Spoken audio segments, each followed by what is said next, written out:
कहानियाँ हमारी जीवन पर गहरा प्रभाव डालती है, लेकिन कुछ कहानियाँ पढ़कर हम इतने भावुक हो जाते हैं कि अनायास आंसू हमारी आंखों से बहने लगते हैं। वह कहानियाँ हमारे मन को छू जाती हैं, मानो हमारी संवेदनाएं जागृत हो जाती हैं। Emotional short story in Hindi में ऐसी ही कहानियाँ हैं जो आपके दिल को छू जाएंगी। एक हार्ट सर्जन थे। उनके अस्पताल में एक छोटी सी बच्ची का ऑपरेशन होना था, क्योंकि उसके हार्ट में खून की सप्लाई सुचारू रूप से नहीं हो रही थी। उस प्यारी सी बच्ची को ऑपरेशन से कुछ दिन पूर्व ही अस्पताल में एडमिट करवाया गया, क्योंकि ऑपरेशन से पहले बच्ची के कुछ ज़रूरी टेस्ट होने थे। बच्ची बहुत ही खुशमिजाज स्वभाव की थी, इसलिए बहुत जल्दी वहाँ की नर्सों और डॉक्टरों के साथ घुल मिल गई थी।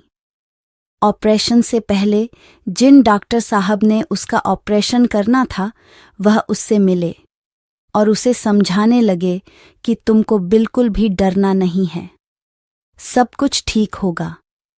बच्ची ने उत्तर दिया कि डॉक्टर अंकल, मुझे बिल्कुल डर नहीं लग रहा, क्योंकि मेरी माँ कहती हैं कि बच्चों के दिल में भगवान रहते हैं। मेरी माँ प्रतिदिन मेरे लिए प्रार्थना करती है और मुझसे भी करवाती है। मुझे ईश्वर पर विश्वास है, लेकिन जब आप मेरा ऑपरेशन करें तो देखना कि ईश्वर कैसे दिखते हैं, फिर आप मुझे बताना। बच्ची की प्यारी प्यारी बातें सुनकर डॉक्टर साहब मुस्कुराकर चले गए। ऑपरेशन करते समय हार्ट सर्जन ने देखा कि बच्ची के दिल में तो खून बिल्कुल नहीं है, उन्हें बचा पाना मुश्किल है। डॉक्टर साहब को तभी बच्ची की कही हुई बात याद आ गई कि आप मेरे दिल में देखना कि ईश्वर कैसे दिखते हैं। उस दिन डॉक्टर ने अपनी अश्रुपूर्ण आंखों से बच्ची के लिए प्रार्थना की कि प्रभु, अब आप ही कुछ कर सकते हैं। उस बच्ची का आप पर अटूट विश्वास है। तभी उनके साथी डॉक्टर ने उन्हें कोहनी मारीकर इशारा किया। अचानक से बच्ची के दिल में खून का प्रवाह शुरू हो गया था और बच्ची का ऑपरेशन कामयाब हो गया।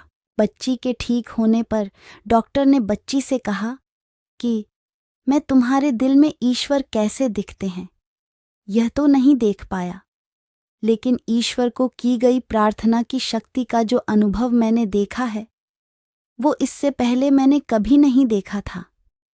ईश्वर ने तुम्हारे उस पर किए गए विश्वास को टूटने नहीं दिया।